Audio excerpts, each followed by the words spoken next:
அஸ்ஸலாமு அலைக்கும். இன்னைக்கு நான் 1/2 கிலோ கோழியில் செட்டிநாயுடு குழம்பு வைக்கேன். வறுவல், மல்லி சின்ன இந்த 1 ஸ்பூனு, மிளகு 1 ஸ்பூனு, ஜீரகம் 1/2 ஸ்பூன், பெருஞ்சீரகம் 1/2 ஸ்பூன், 2 பட்டை, 4 ஏலக்காய், 4 கிராம்பு, 2 அன்னாசிப்பூ, சின்னது 2 அன்னாசிப்பூ, கல்பாசி ஒரு 1/2 ஸ்பூனு, கசகசா 1 ஸ்பூனு, 8 வரமிளகா, கொஞ்சம் கருவேப்பிலை, சின்ன மூடிக்கு 1/2 மூடி தேங்காய்.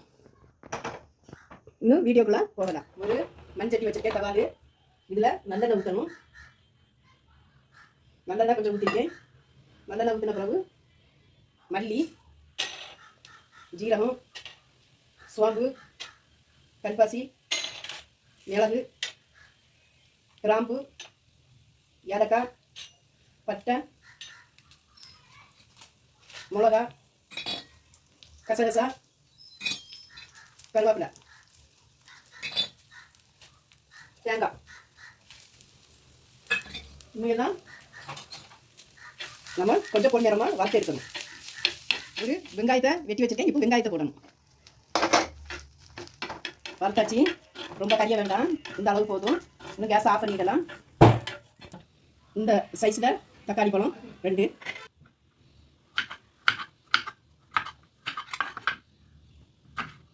இந்த சைஸில் ஒரு சின்ன வெங்காயம் எடுத்துருக்கேன். இதையும் நம்ம சின்ன சின்ன பீஸாட்டு கட் பண்ணி எடுத்துக்கலாம்.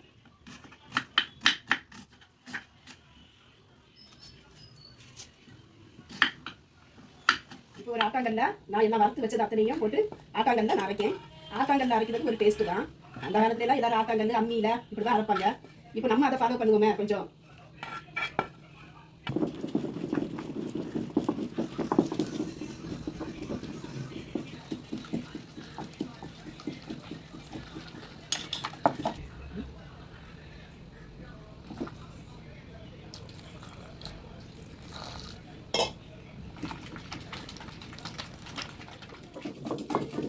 இப்போ அரைச்சாச்சு. இன்னும் நம்ம இதை வலிச்சு எடுக்கணும்.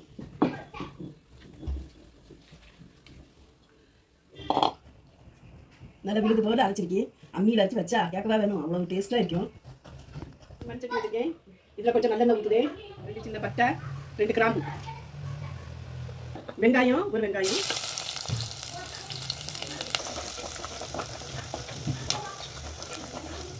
இந்த ஸ்பூனுக்கு 1 ஸ்பூனு கோரி இஞ்சி பூண்டு பேஸ்ட்டு, கருவேப்பிலை 2 குத்து, 1/2 ஸ்பூன் மஞ்சள் பொடி,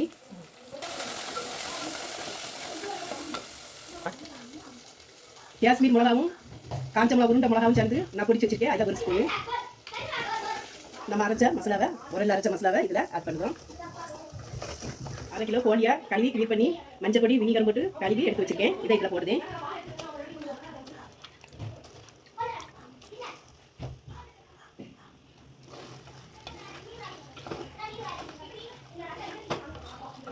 தக்காளி, கல்லுப்பு,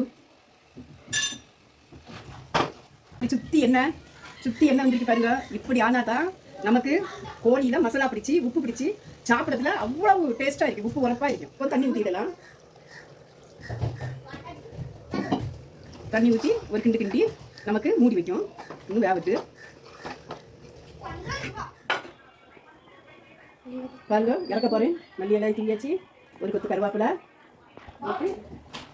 கேஸை ஆஃப் பண்ணிடலாம். பாருங்க குழம்பு எப்படி இருக்கு பாருங்க. இட்லி, தோசை, சப்பாத்தி, புரோட்டா, சோத்துக்கு எல்லாத்துக்குமே சூப்பராக இருக்கும்.